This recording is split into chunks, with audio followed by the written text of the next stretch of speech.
নমস্কার। এখন আমরা এসে উপস্থিত হয়েছি বরানগর পৌরসভার ১৮ নম্বর ওয়ার্ডে। কলোনি অধ্যুষিত এই ওয়ার্ডটার পৌরপিতা হচ্ছে সুনাথ বিশ্বাস।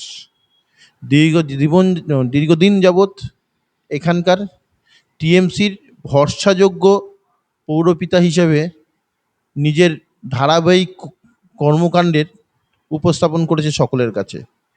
গত উপনির্বাচনে সায়ন্তিকা ব্যানার্জি বিধায়িকা হিসাবে এখান থেকে মনোনীত হয়েছেন এবং দুর্ভাগ্যবশত এই ওয়ার্ড থেকে স্বল্প পরিমাণ ভোটে পরাজিত হয়েছিলেন, মানে পিছিয়ে পড়েছিলেন। তো গতবারের যা পরিস্থিতি ছিল, এবার কি তার থেকে আরো ভালো, মানে প্লাসে যেতে পারবে, কি মনে হয় তোমার? একদম বাস্তব কথা যেটা বললেন। এই অঞ্চলটা 23টা কলোনি বেষ্টিত অঞ্চল, বরানগর পৌরসভার স্লাম এরিয়া, বরানগর পৌরসভা 18 নম্বর ওয়ার্ড। 34 বছর এখানে বাম শাসিত রাজ্য ছিল। এই ওয়ার্ডে বামপন্থীরাই রাজত্ব করতো। এই ওয়ার্ডটা পৌরসভা বামপন্থীদের ছিল। 2010 সালে আমরা প্রথম পৌর সদস্য হিসেবে বরানগর পৌরসভায় যাই। 2010 সালে আমাদের বরানগর পৌরসভায় 18 জন কাউন্সিলর তৃণমূলের ছিল, 14 জন বামপন্থী ছিল, 2 জন কংগ্রেস ছিল। এই 34টা ওয়ার্ড নিয়েই বরানগর পৌরসভা। পৌরপ্রধান অপর্ণা মল্লিকের নেতৃত্বে ধাপে ধাপে বরানগর পৌরসভা সেজেছে এবং 18 নম্বরে প্রচুর কাজ হয়েছে। আর আমাদের অধ্যাপক সৌগত রায় সাংসদ, তার প্রচেষ্টায় উনি 9বারে দমদম 2009-এ দমদমের সাংসদ হওয়ার পর থেকে আমাদের সবসময় গাইড করত এবং আমাদের এই বরানগরও প্রচুর ফান্ড দিত। কিন্তু দুর্ভাগ্যবশত 2024-এ আমাদের যে বরানগরের বিধায়ক ছিলেন তাপস রায়, উনি আমাদের ছেড়ে চলে যাওয়ার পরে বরানগরে উপনির্বাচন হয়। উপনির্বাচন হওয়াতে আমাদের সায়ন্তিকা বন্দ্যোপাধ্যায় প্রার্থী হয়, কিন্তু বিরোধীরা তখন অপপ্রচার করেছিল যে সায়ন্তিকা বন্দ্যোপাধ্যায় একজন সেলিব্রিটি, উনি সিনেমা করে, ফিল্ম জগতের লোক, তা উনি বেশি টাইম দিতে হবে না, টাইম দিতে পারবে না।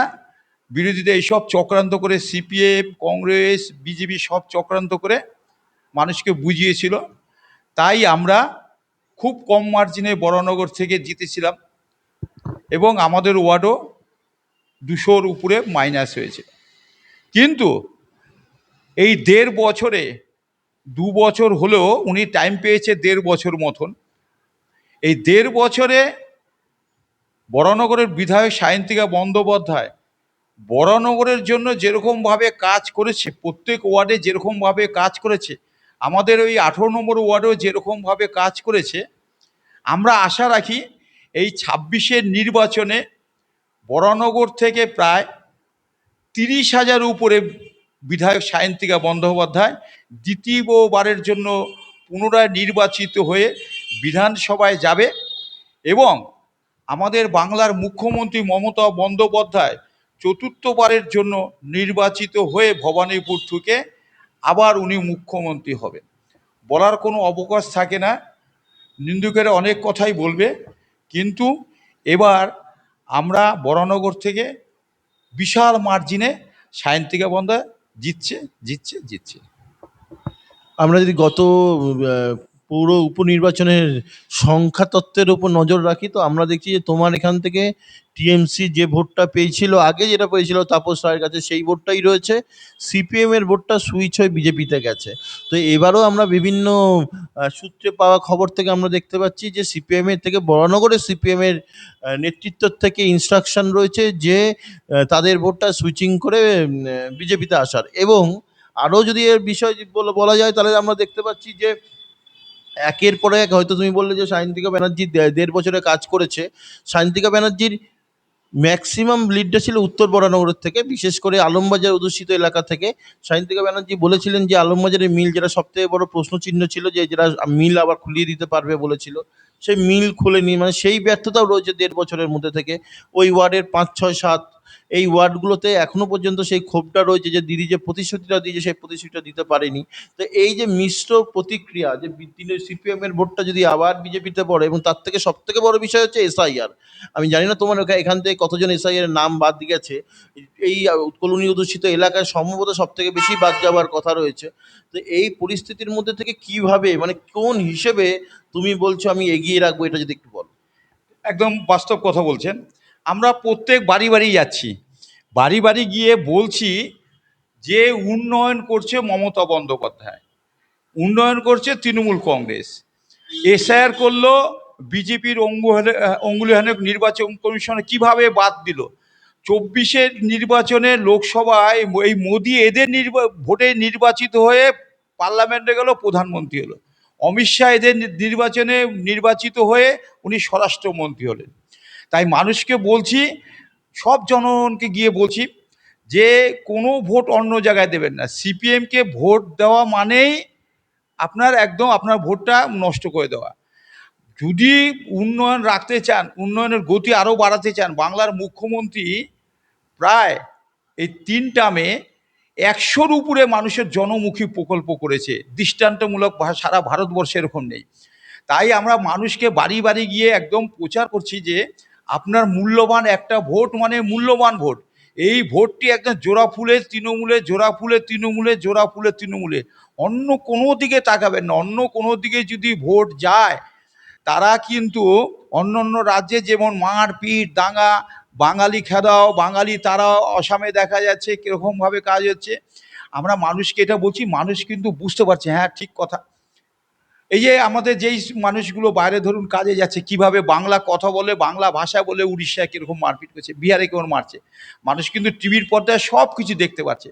তাই এখন যেই বাড়িতেই যাচ্ছি আমরা ভোট চাইতে, পাড়ায় পাড়ায় ডোর টু ডোর যাচ্ছি, মানুষ বুঝতে পারছে না আগামী যে 26-এর নির্বাচন, 29 তারিখে যে বিধানসভা নির্বাচন আছে, বরানগর থেকে প্রত্যেক বাড়ির লোকই বলছে যে সায়ন্তিকা বন্দ্যোপাধ্যায় কাজের লোক, ওনাকেই ভোটটা দিলে কাজ হবে, রাজ্যের উন্নয়ন হবে। আর ওই ভোটটা যদি অন্য জায়গায় যায়, তাহলে ভোটটা নষ্ট হবে। আগে ভোট যেরকম সিপিএম বললেন সিপিএমের ভোটটা কনভার্ট হতো, আমরা তাই মানুষকে বলছি সিপিএমের ভোট কনভার্ট করে কোনো লাভ নেই। ওই ভোটটা কনভার্ট করা মানেই আপনার ভোট ওই বিজেপিকে দেওয়া। সিপিএম লোকদের গিয়ে বলছি যে আপনার সিপিএম তো জিতবে না, আর বিজেপিকে ভোট দিয়ে কোনো লাভ হবে না। তাহলে মানে উচ্ছৃঙ্খল জীবনযাপন আগামী দিন মানুষ পাবে, মারপিট দাঙ্গা করবে। আর মমতা বন্দ্যোপাধ্যায় দেখতে পেয়েছেন আজকে কিন্তু সুশাসন আছে, মারপিট দাঙ্গা নিয়ে 34 বছর বামফ্রন্টটাই এই রাজ্যটাকে রসাতলে নিয়ে গেছে। সেই যারা বামপন্থী ছিল, সেই বামরাই কিন্তু এখন রাম বলছে, বামের ঘরের ছেলেরাই আজকে কিন্তু জয় শ্রীরাম বলছে। তাই মানুষকে আমরা বাড়ি বাড়ি গিয়ে হাত জোর করজোড়ে একদিন নিবেদন করছি যে কোনো আপনার মূল্যবান একটিও ভোটও অন্য জায়গায় দেবেন না, সব জোড়া ফুলে ভোট দেবেন। আমাদের বরানগরে সায়ন্তিকা বন্দ্যোপাধ্যায়কে জোড়া ফুলে ভোট দেবেন। মানুষও সবাই বুঝতে পেরেছে। তাই সেই নিরিখেই বলছি যে আমরা আগামী নির্বাচনে 30,000-এর উপর থেকে আমরা এই বরানগর থেকে জয়যুক্ত হব। উন্নয়ন করেছে বলছো, 1.5 বছরে 18 নম্বর ওয়ার্ডে সায়ন্তিকা ব্যানার্জি কি উন্নয়ন করে, যদি একটু বলো। হ্যাঁ, 1.5 বছর সায়ন্তিকা বন্দ্যোপাধ্যায় যেই সব পাড়ায় জলের সংযোগ ছিল না, জলের সংযোগ করেছে। ইন্দিরানগরে টয়লেট বাথরুমের মানে দরকার ছিল, সেখানে টয়লেট বাথরুম করে দিয়েছে। একটা হরেকৃষ্ণপুরী ব্রিজের ভগ্নদশা ছিল, সেটা নতুন রূপে ব্রিজ করছে। তারপরে জলের লাইন, অনেক জায়গায় জলের একটু সংকট ছিল, সেই জল দিয়েছে। মতুয়ারের জন্য মতুয়া গেট করে দিয়েছে। এই 18 নম্বরে মাত্র 1.5 বছরে অনেক কাজ করেছে। আমি চাইছি, মানে আমার নিজের ভাবনা, যদি আমরা বেশি ভোটে জিতাতে পারি, বরানগর থেকে কিন্তু এখানে জ্যোতিবাবু মুখ্যমন্ত্রী হয়েছেন, বরানগর থেকে আরএসপির যারা ছিল তারা মন্ত্রী হয়েছে।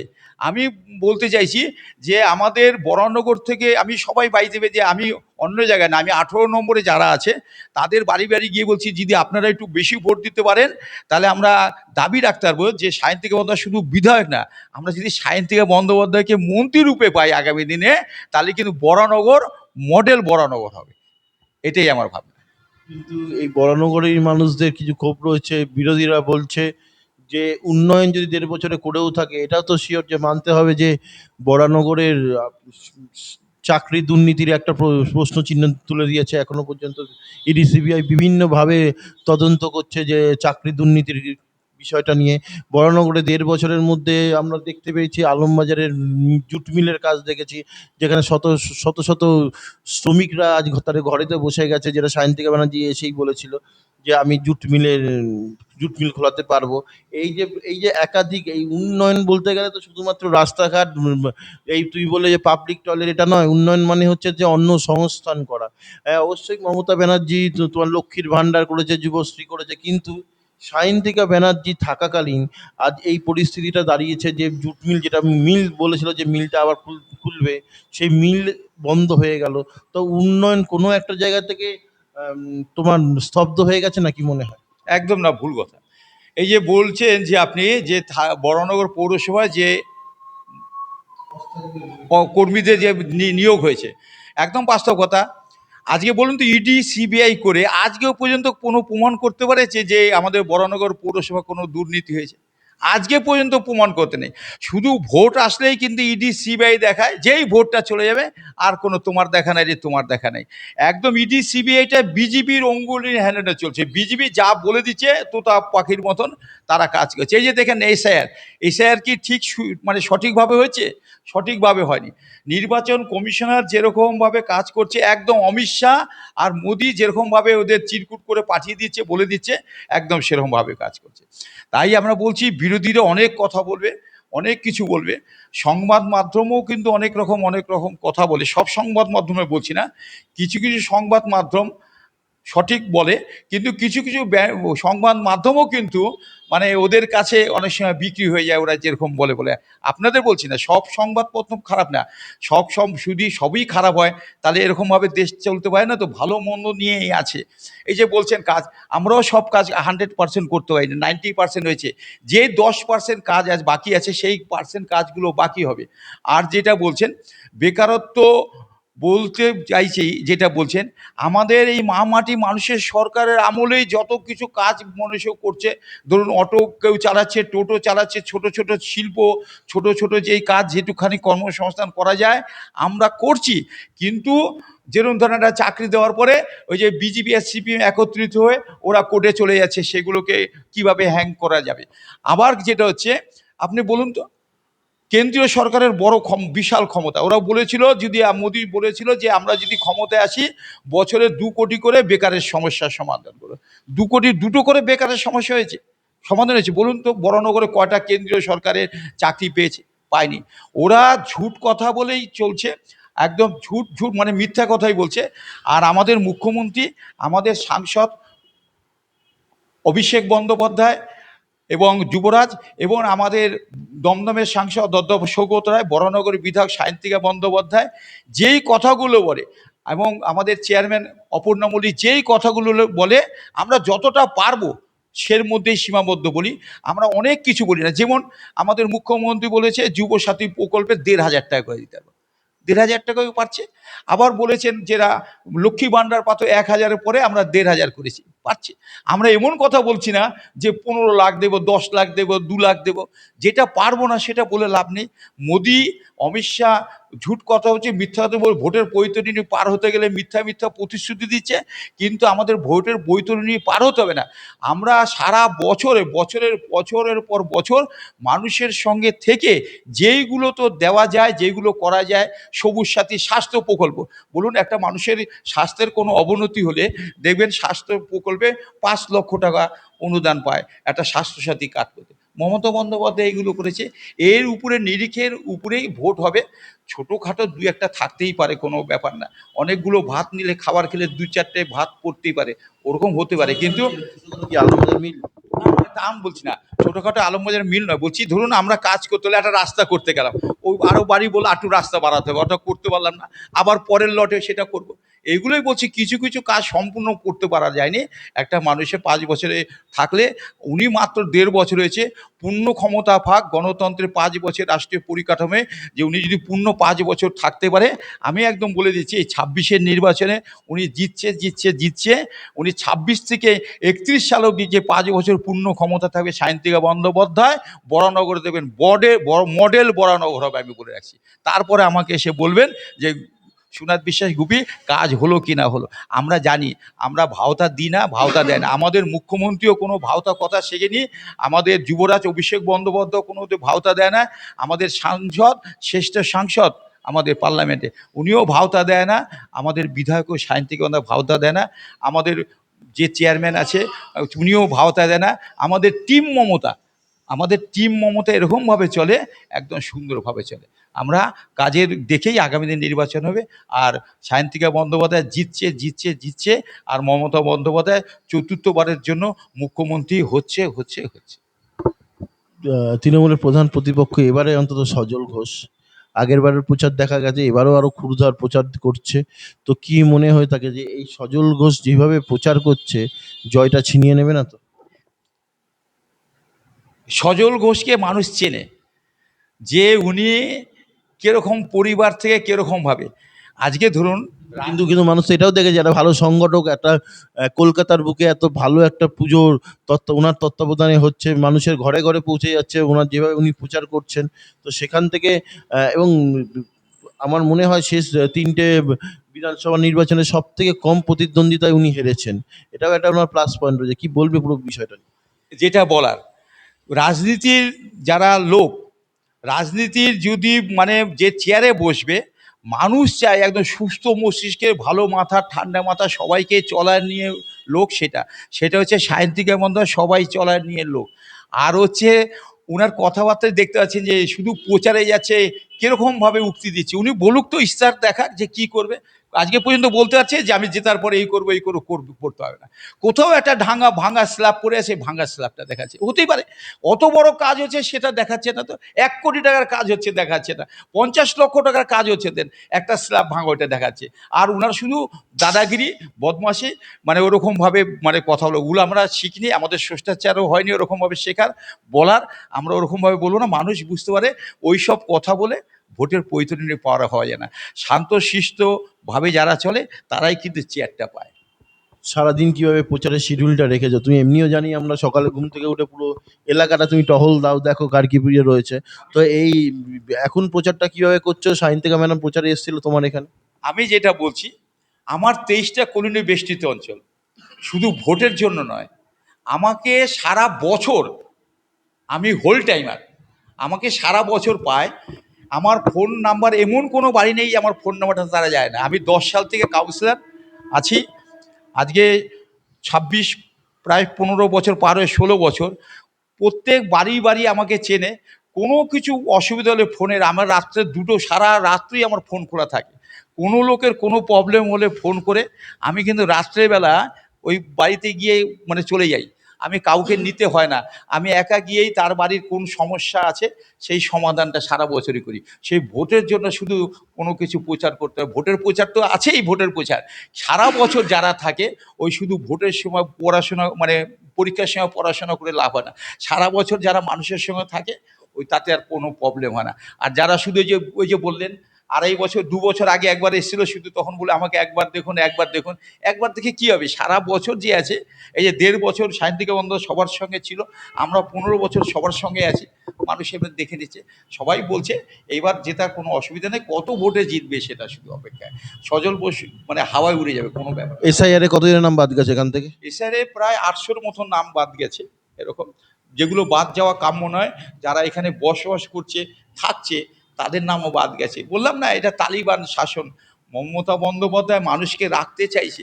আমার এইটাই বলার, যে যাদের নামটা বাদ দিল 24-এ, তাহলে প্রধানমন্ত্রীকে সরে যাওয়া উচিত, স্বরাষ্ট্রমন্ত্রীকে সরে যাওয়া উচিত, যে এরা যদি বাদ হয়ে থাকে। তাহলে 24-এ যে নির্বাচন এসআর হোক, আমাদের কোনো আপত্তি নেই। যেই কাজটা 3 বছর ধরে হওয়ার কথা, সেটা 2 মাসে 3 মাসে হয়। হয় কি বলুন আপনি? একটা বছর, একটা পরীক্ষার আপনার 1 বছরের পরে পরীক্ষাটা আছে। আপনি যদি বলে ১ বছরের পরীক্ষা হবে, এটা ২ মাসের মধ্যে পরীক্ষা, আপনি প্রিপারেশন নিতে পারবেন? পারা যায় না। সেরকমভাবে ওরা চাপিয়ে দিয়ে বদমাশি করে কিভাবে ভোটের বৈতরণী পার হতে হবে সেটা দেখছে। কিন্তু মানুষ বুঝে গেছে যেই বাড়ির বাবা মা আছে ছেলের নামটা বাদ গেছে, তাহলে বাবা মা অন্য সময় অন্য জায়গায় ভোট দিলেও তারা ভাববে যে ভোট বাদ করলো কারা, কাট করলো বিজেপির অঙ্গুলানে নির্বাচন কমিশনে, তারা কিন্তু আর বিজেপিকে ভোট দেবে না। এই যে যেই যেই কাজটা হলো এসআইআরে, কোনো লোককে দেখতে পাননি, দেখতে পেয়েছেন তৃণমূলের সংগঠন যারা করে, আমাদের সংগঠনে যারা আছে, সংগঠনের ছেলে পেলে যদি না বেরোতো, আমাদের সংগঠনের লোক যদি না যেত, তাহলে এসআইআরের কাজটা হতোই না, কোনো কাজে আগাতো না। আমাদের তৃণমূলের সংগঠনের সব ছেলে মেয়েরা ৩ মাস ধরে পরিশ্রম করে এই কাজটা করেছে। তাই আগামী নির্বাচনে মানুষ বুঝে গেছে যে মানুষকে এরা নোটবন্দি করেছে, আপনারা দেখেছেন তো, এরা ভোটবন্দি করতে চাইছে। মানুষ বুঝে গেছে নোটবন্দিতে মানুষ অনেক মারা গেছে, এবার ভোটবন্দিতেও অনেক মানুষ মারা গেছে। তার জবাবটাই দেখবেন এই নির্বাচনে, ২৬-এর নির্বাচনে একদম হারে হারে মোদি অমিত শাহ পাবে। নির্বাচন কমিশন লাস্ট নোটিফিকেশন জারি করেছে, এবারে ভোটের সময় এজেন্টদেরও ভিতরে বসতে দেওয়া হবে না। তো এই যে একের পর এক চিন্তা ভাবনা করা নির্বাচন কমিশনের, এই একের পর এক পুলিশ অফিসার এখান থেকে ওখানে পাঠিয়ে দেওয়া, তো মনে হচ্ছে না যে এর মাধ্যমে তৃণমূলের এই করাপশনটা ধরা পড়ছে? আপনি মোহাম্মদ বিন তুগলক বললাম, একদম তুগলকি রাজ, একদম তুগলকি রাজ করছে মোহাম্মদ বিন। আর আপনার ইতিহাসে পড়েছেন তো, ওই যে ছায়াকে বিশ্বাস করতো না, সেরকম ঔরঙ্গজেব, তাই তো, ইতিহাসে যে ছায়া দেখলে ছায়াকে বিশ্বাস করতো না। এখন মোদি অমিত শাহ ভূত দেখছে, বুঝলেন তো, আর নির্বাচন কমিশনারও ভূত দেখছে, কাউকেই বিশ্বাস করছে না। একটা গণতন্ত্রে কি বলে, এই ভোট গণতন্ত্রে বলে যে সব পার্টি, ভোটটা কি সব party, Congress CPM BJP Trinamool সব থাকবে তো, সব পার্টির লোক ওখানে নির্বাচনে যারা আছে এজেন্ট বসবে, সেই সামনেই তো ভোট হওয়া উচিত। এখন তাদের সরিয়ে রেখে অন্ধকারে অমিত শাহ আর মোদি আর নির্বাচন কমিশনে ভোট করতেছে, তাহলে মানে বুঝতে পারেন কি ভোট করাতে চাইছে। তাহলে ওরা মোহাম্মদ বিন তুগলকি রাজ করতে চাইছে, কিন্তু মানুষ তার মোক্ষম জবাব দেবে মানুষের যখন যাবে। ওরা যত মানুষের বন্দি করতে চাইবে জনগণকে, মানুষ ভোটের মাধ্যমে ইভিএম এর মাধ্যমে একদম বিজেপিকে আর নির্বাচন কমিশন বন্দি করে দিয়ে, আমরা বলি যে ২৬-এর নির্বাচনে ওরা ২৬খানা বিরোধী দল আসন পাবে না। আর ওই যে শুভেন্দু অধিকারী বড় বড় লাফাচ্ছে না, ও দেখবেন আগামী দিনে ওই নন্দীগ্রামেই বসে থাকবে, বাইর থেকে বেরোতে হবে না, বিরোধী দলের আসনও পাবে না। আর আমাদের মুখ্যমন্ত্রী ২৫০-এর উপর আসন নিয়ে চতুর্থবারের জন্য মুখ্যমন্ত্রী হয়ে বসে আছে। ৪ তারিখে আমাদের সবাই সবুজ আবিরে, বাংলায় সবুজে সবুজ, সবুজে সবুজ, সবুজে সবুজ। কি বলবে বর্ণবাসীকে? বড়নগরবাসীকে ধন্যবাদ জানাবো। আমরাও সবুজ আবির খেলবো, আপনারাও সবাই আমাদের সঙ্গে সবুজ আবির বলবেন। জয় বাংলা, জয় বাংলা, জয় বাংলা। নমস্কার।